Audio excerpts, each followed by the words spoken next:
100년 전 주된 사망 원인은 폐렴과 독감, 결핵, 감염병이었습니다. 지금은 암, 혈관질환, 알츠하이머, 당뇨병입니다.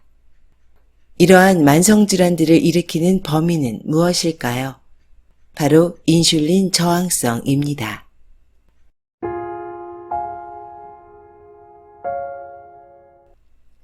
건강한 지식을 함께하는 세이버스입니다. 오늘 소개해드릴 책은 왜 아플까? 저자 벤자민 빅먼이 쓰고 북드림에서 편했습니다. 한국인의 사망 원인 중 암과 혈관 질환이 전체 사망의 80.8%를 차지하고 있으며 사망 원인 상위 10위 중 7가지가 만성질환입니다. 2018년 기준 1,500만 명이 만성질환을 앓고 있으며 건강보험 재정 69조 중 25조 원이 지출되고 있습니다. 이러한 상황은 심각하게 국가 재정을 위협하고도 있습니다. 그렇다면 우리를 위협하는 만성질환의 근본 원인은 무엇일까요? 오늘은 그 범인을 추적해 보도록 하겠습니다. 유튜브에서 닥터3 채널을 운영하고 계시는 황성혁 원장님의 추천사로 시작하겠습니다. 이 책은 질병의 근본 원인에 대해서 제대로 얘기하고 있는 훌륭한 책이다. 현대사회가 고통받고 있는 모든 만성질환에 대해 근본 원인뿐만 아니라 실제 해결책까지 제시한다. 최근 몇 년간 읽었던 책 중에서 가장 최고의 책이다. 이 책은 만성질환의 근본 원인으로 지목되고 있는 인슐린 저항성을 가장 심도 있게 분석한 책입니다. 지금 시작하겠습니다. 저자 소개, 벤자민 빅먼. 미국 이스트캐롤라이나 대학에서 비만 대사 수술 적응 연구로 생물 에너지학 박사학위를 취득했다. 싱가포르 국립대학 듀크 의학대학원에서 박사 취득 후 선임 연구원으로 인슐린 저항성에 초점을 맞춘 대사장애 연구를 계속했다. 현재 브리거명 대학의 교수이자 당뇨연구소의 소장으로 재직하고 있다. 만성질환을 일으키는 과다 인슐린에 대한 연구를 이어나가고 있다. 이제 책의 본문을 읽어드리겠습니다. 오늘은 이 책의 1장과 해결책의 일부를 읽어드리려고 합니다. 전 세계 사람들은 만성질환의 고통에 빠져 있다. 그리고 대부분의 사람들은 그 싸움에서 패자가 된다. 전 세계에서 매년 약 1,000만 명은 암으로, 2천만 명은 심장질환으로 사망한다. 또 다른 5천만 명은 알츠하이머병을, 약 5억 명은 당뇨병을 앓고 있다. 전 세계 성인의 약 40%는 과체중이거나 비만이다. 이런 기능 이상은 한 가지 공통점을 갖고 있다. 인슐린 저항성이 문제를 유발하거나 악화시키고 있다는 것이다. 당신도 똑같은 문제를 가지고 있을 수 있다. 확률은 어느 정도일까? 최근의 연구에 따르면 미국 성인 인구의 최대 85%가 인슐린 저항성을 가지고 있다. 멕시코, 중국, 인도의 경우에는 전체 성인의 50%, 유럽과 캐나다는 성인의 3분의 1 이상이 이 문제를 갖고 있다. 사실 인슐린 저항성은 세계적으로 가장 흔한 건강장애이며 매년 영향력을 넓히고 있다. 그러나 대부분의 사람이 인슐린 저항성이란 용어를 생소하게 여기며 이 용어를 알고 있다고 해도 제대로 이해하는 사람은 드물다. 놀라운 일도 아니다. 생체의학자이자 교수인 나 역시 지금처럼 인슐린 저항성에 집중하기 전까지는 이에 대해 제대로 된 지식을 갖고 있지 못했으니 말이다. 인슐린 저항성이 이렇게 흔한 질환인데도 다소 생소한 이유가 궁금하지 않은가? 당신만 모르는 것이 아니다. 학문적 관심에 이끌려 이 방면에 발을 들이기 전까지 나도 인슐린 저항성에 대해서 전혀 알지 못했다. 인슐린 저항성에 대해 알고 나서도 바로 연구를 시작한 것이 아니었다. 하지만 얼마 지나지 않아 관심의 방향이 바뀌기 시작했다. 강의를 위해 여러 가지 자료를 모으고 시간이 날 때마다 인슐린 저항성을 집중적으로 연구하다가 비로소 눈이 뜨였다. 세계 사망 원인 1위를 차지하는 심혈관 질환에 대한 강의를 준비하던 때가 아직도 기억난다. 인슐린 저항성이 고혈압, 고콜레스테롤, 동맥내 플라크, 즉 혈전과 직접적인 연관이 있음을 증명하는 수많은 과학 논문을 발견한 나는 말문이 막혔다. 그저 가벼운 연관성이 아니었다. 거의 모든 만성질환에 인슐린 저항성이 함께한다는 것을 알게 되었다. 전혀 생각해보지 않은 일이었다. 인슐린 저항성이 당뇨병 이외의 질병을 유발한다니. 나는 인슐린 저항성에 관해 전문가로 여겨지는 사람이었다. 부족한 내 지식만큼이나 충격적이었던 것은 대부분의 다른 과학자나 의사들도 나만큼 무지하다는 점이었다. 생의학 전문가들도 인슐린 저항성이 흔한 만성질환의 원인이라는 것을 알지 못하는 상황에서 일반인들이 알리 만무했다. 왜 인슐린 저항성이 건강을 주제로 한 대화에 자주 등장하지 않았는지 궁금했는데 시간이 흐르자 알게 되었다. 이 문제의 심각성을 파악하려면 수천 편의 의학저널과 논문을 읽고 전문 용어를 이해하고 단편적인 정보를 연결해 맥락을 파악할 수 있어야 한다는 것을 말이다. 그런 연구를 실무로 옮기는 것은 더 어려운 일이다. 인슐린 저항성의 위험을 인식하는 사람을 찾기 힘든 것이 오히려 당연한 상황이다. 그 이후로 나는 대중 앞에 서서 팟캐스트와 유튜브에서 메시지를 전 세계인과 공유할 수 있게 되었다. 하지만 내가 원하는 만큼의 이야기를 충분히 전달할 수 없었다. 그것이 이 책을 쓴 이유다. 나의 주된 목표는 인슐린 저항성을 쉽게 설명해서 모두가 그것이 무엇인지, 왜 위험한지 이해할 수 있게 하는 것이다.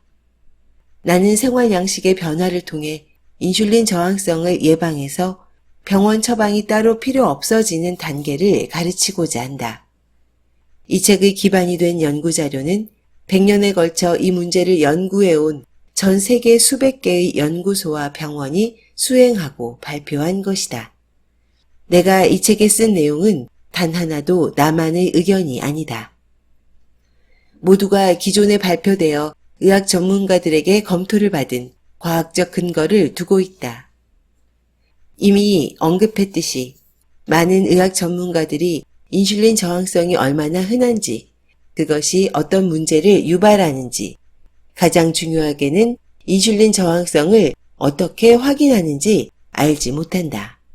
따라서 의사가 인슐린 저항성을 언급하지 않았더라도 자신이 인슐린 저항성으로부터 안전하다고 생각하고 안심할 일이 아니다. 당신의 위험 수준을 파악하려면 다음 인슐린 저항성 퀴즈에 답해보자.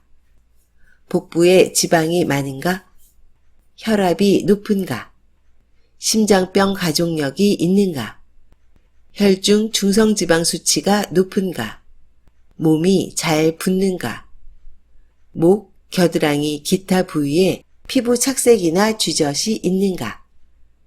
제2형 당뇨병을 가진 가족이 있는가? 다낭 난소 증후군이 있는가? 발기부전이 있는가?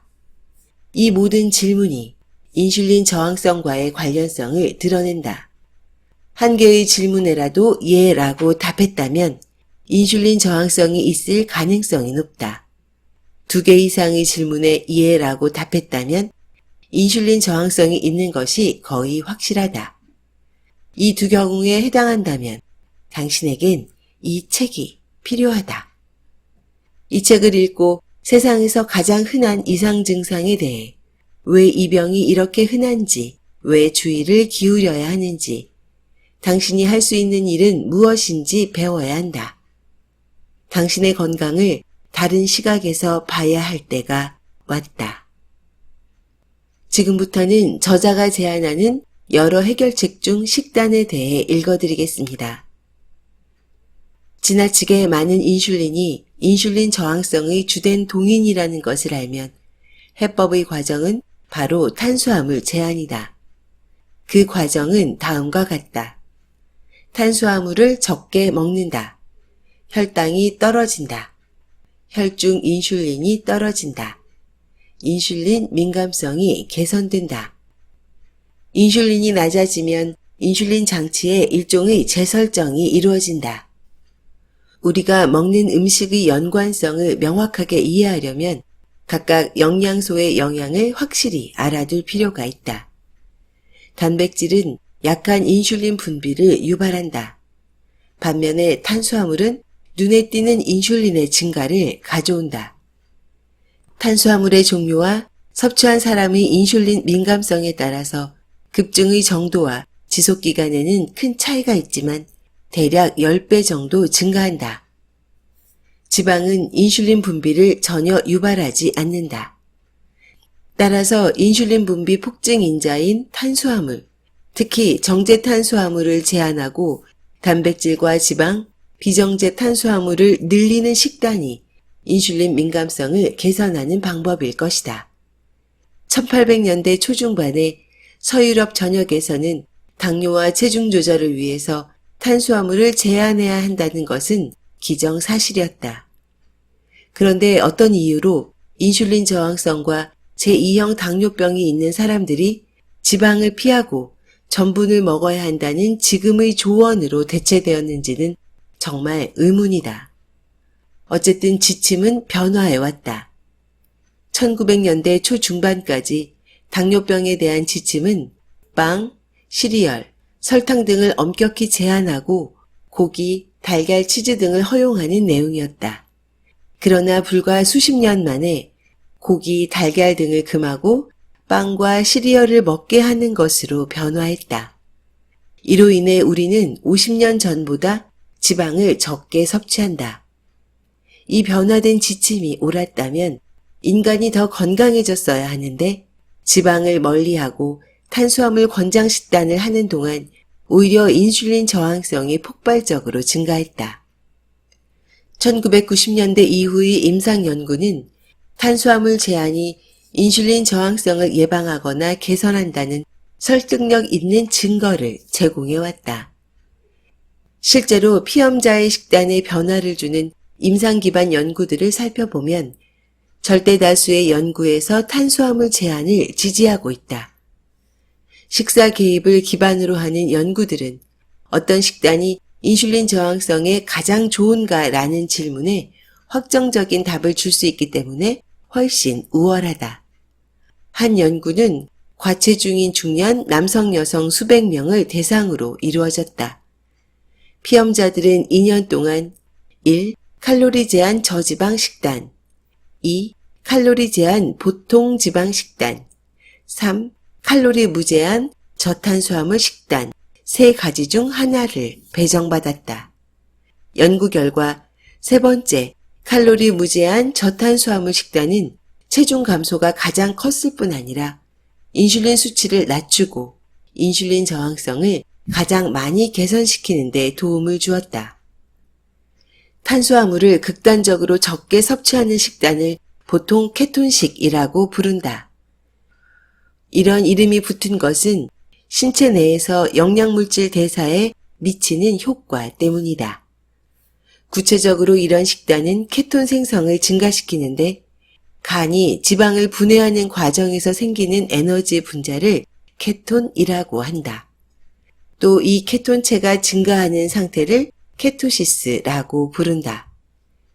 인슐린 수치가 낮을 때 신체는 에너지의 공급원을 바꾼다. 포도당 연소가 아닌 지방 연소 쪽에 많이 의존하게 되는 것이다. 이런 현상은 단식이나 탄수화물 제한 후에 나타난다. 지방 연소가 계속되면서 간은 지방의 일부를 케톤으로 바꾼다. 케톤은 몸의 여러 부분, 특히 뇌에서 꼭 필요한 예비 연료이다. 케톤은 과거에 대사 쓰레기로 간주되었다. 과학자들이 케톤의 역할에 대해 알지 못했기 때문이다. 이제 케톤은 뇌와 근육을 비롯한 거의 모든 세포의 귀중한 연료원으로 인정받고 있을 뿐 아니라 다양한 이로운 효과를 내는 중요한 신호분자임이 확인되었다. 세포 내 미토콘드리아의 산화 스트레스를 줄이고 염증을 조절하는 것이 케톤의 혜택이다. 벌레나 쥐와 같은 일부 동물의 경우 케톤은 그들의 수명까지 연장한다. 다만 인간에게서는 수명을 연장한다는 증거가 아직 없다.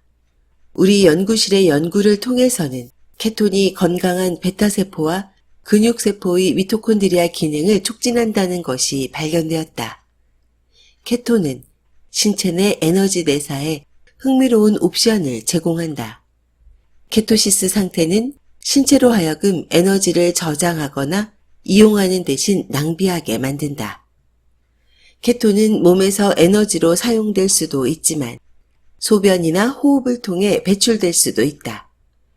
이것은 케톤만 가진 특유의 능력인데 케톤이 작은 분자의 에너지이기 때문에 몸 밖으로 내보낼 수 있는 것이다. 이것은 잉여 칼로리를 배출하는 결과를 가져오며 각 케톤 분자는 약 4칼로리에 해당한다. 인슐린은 케톤 생성의 강력한 억제제이다. 인슐린 수치가 높으면 케톤 생성이 중단되고 인슐린 수치가 낮으면 케톤 생성이 일어난다. 따라서 인슐린을 일관적으로 낮게 유지하는 모든 식단 요법은 케톤 식단이라고 할 수 있다.